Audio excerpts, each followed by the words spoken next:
All right, today, part 3 of the crease repair on the bedside with AZAEL. Now let's push.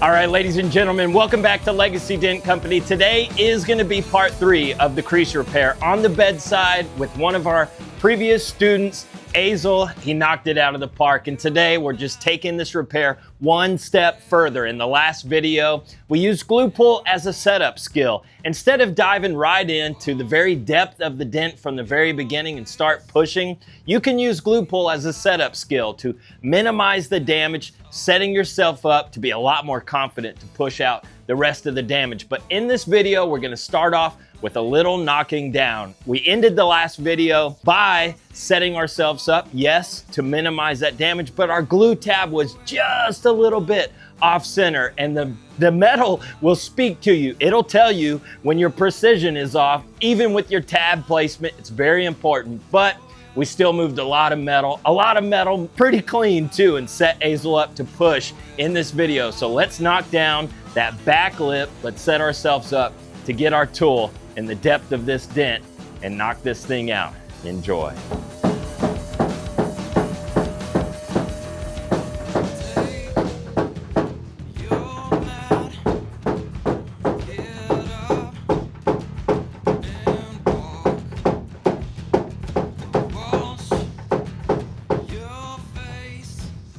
So now we're just gonna be patient, lock in, just keep that rhythm going.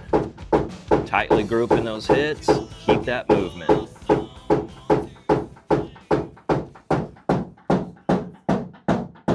Okay, so now just like our push challenge, okay, we're gonna be looking for the features of the metal.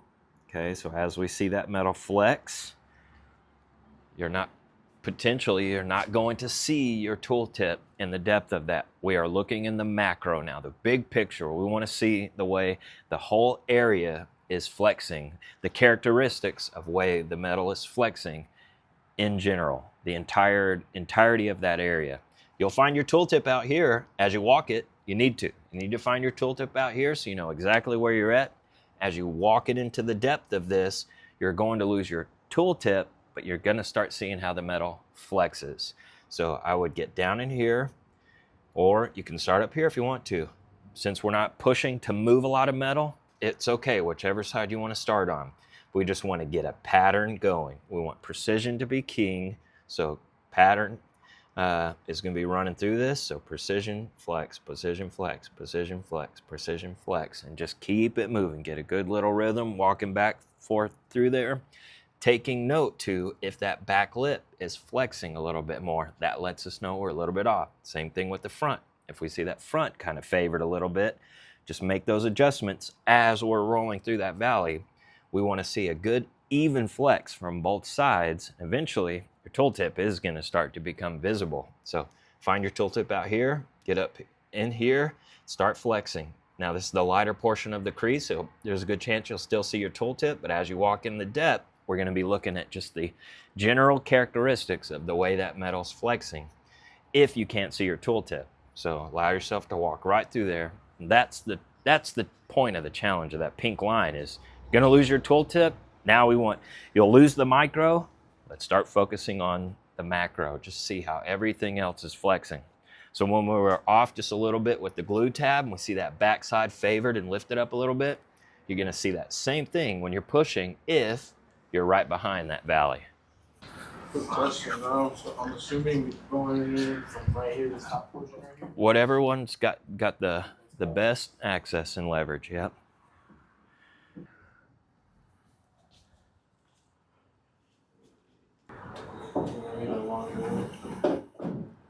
Longer tool? Okay. I've got this one. This handle's a little bit different. You said you had the Black Magic? For that, yeah. Push on there pretty good. But we're also going to tape, if you want to hold that, we're going to put a little tape around the edge just to reinforce that tip from sliding so we don't have to take the liner off today.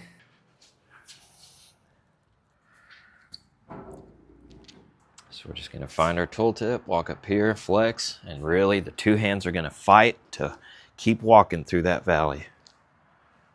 We're just going to flex and look kind of for that overall characteristic of the metal.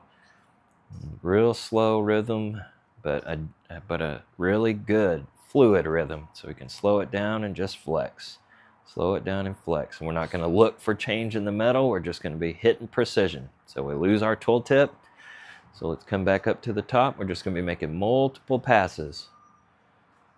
Don't look to change the metal with the push. Just play the precision game. Flex and move, flex and move, flex and move. And just keep walking all the way up towards the top.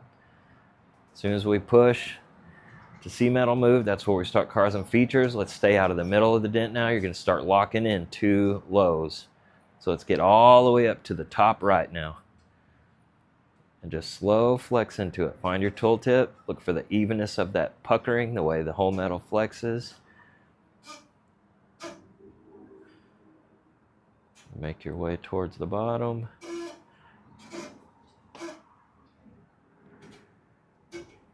And at the atomic level, there is change happening. We just got to trust and be patient. Now, if you feel like that back lip that we pulled up is kind of locked in and causing some pressure, yeah.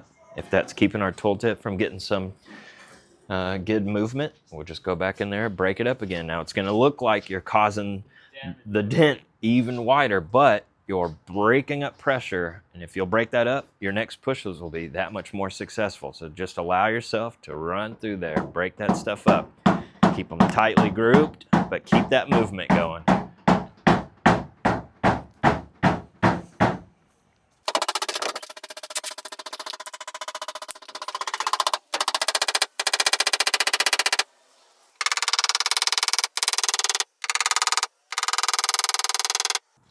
Yep, you're doing good. That's making some subtle, you're slightly breaking up that edge just a little bit. Yep.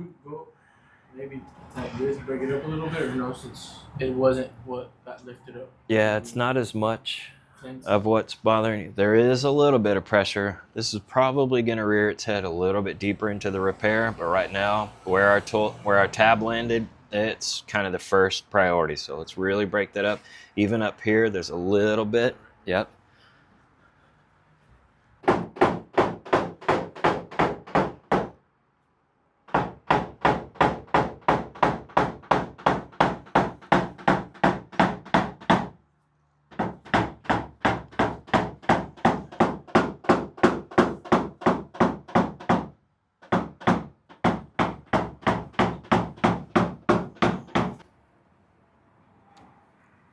And this will be a battle of back and forth. So we're going to push a little, knock a little, push a little, knock a little. And if you feel like you're not getting some movement that you'd like, go in there and we can knock down some more. Okay, that movement in the middle is happening way faster than everything else, so we need to stay out of that middle now. It feels like we're getting some improvement in there, but really we're risking locking up both sides of the crease. So we may even go and knock that down just a little bit to open that back up so we can get some movement, but we kind of want to sew this thing up. So knock down just a little bit in there. I'm going to go and do a little bit of pushing so we can see how we're going to walk and rebuild this just a little bit. We even have the option to put another tab on there, flex a little bit more if we want to.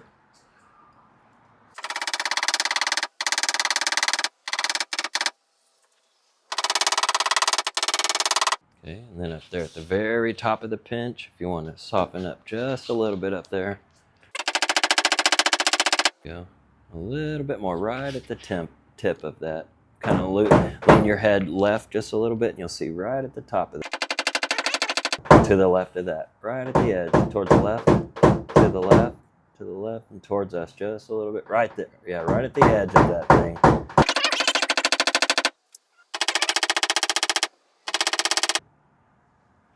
So right here. Right on the inside. Right there. Yep. There you go. Let's see what it feels like. I haven't pushed with this. I haven't pushed with the Black Magic tip yet. All right, if you want to look right over my right shoulder. All right, let's see what that feels like. Oh yeah, it's got some pretty good flex. So we're just at the right, at the very end of it there. And I'm just gonna slowly walk left. So moving, flex, move, flex, move, flex, move, flex, move, flex, move. I'm gonna try to look for the uniformity of that. I don't wanna push in that middle. It's gonna move real fast for us. I'm gonna go just over that into the depth of the dent, getting closer to the body line. Soft flex. Now I'm gonna come back up to the very top again. Okay, if I'm on the back side of the dent, we're gonna see that little feature come up. If I'm on the very front of it, we're gonna see a little more there. But if I get right in the depth, see that? So right in the depth of that, this is a deep crease. So this is gonna be just a battle of patience. Okay. So now, yeah, these 3D printed tips, they have a lot of flex. So we may need to go just a hair sharper, but let's soften up. A little bit of back and forth. We're gonna push a little, knock a little, push a little, knock a little. Okay.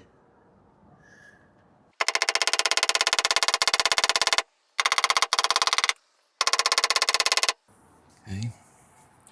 I'd say let's clear up our picture just a little bit. We're gonna polish just a little bit. Nothing crazy. We don't want to take life away from the paint. We're just gonna do just enough to clear up a little bit of marring. It's now lifted up a little bit more to where we can get rid of some of that initial impact in the clear. Medium pad. Not an aggressive cut, but just our knocking down and everything. We're just gonna clear this up just a little bit.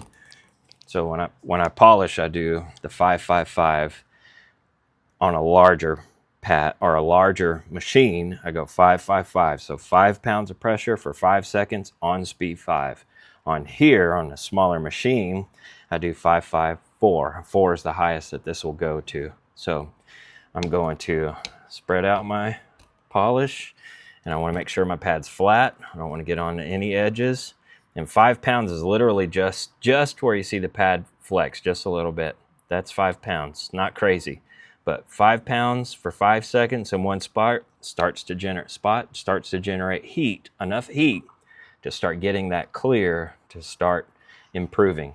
So this is a form of clear coat or plastic. The clear coat is a little bit of heat, softens it up, allows the abrasives in the pad to actually start cutting the very top layer. So, but after I do that 5 seconds, I'm gonna back off on the pressure, and now my front hand's just a guide. I'm not pushing into the pad, it's just a guide, and my back hand is the weight. It's just making sure that everything is even, weight distributed, and the pad's flat. You can even hear the difference. That's 5 pounds. 2, 3, 4, 5, weight off. And now I have enough heat under my pad to work with. Now I'm gonna cross hatch. Left, right, and then down. Over to the left, up. Over to the left, down.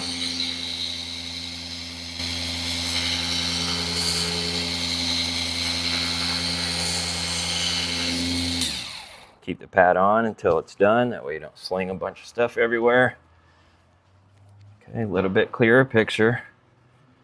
Okay, but now that we've got some oils from the polish on there, we're gonna have to hit it with the alcohol.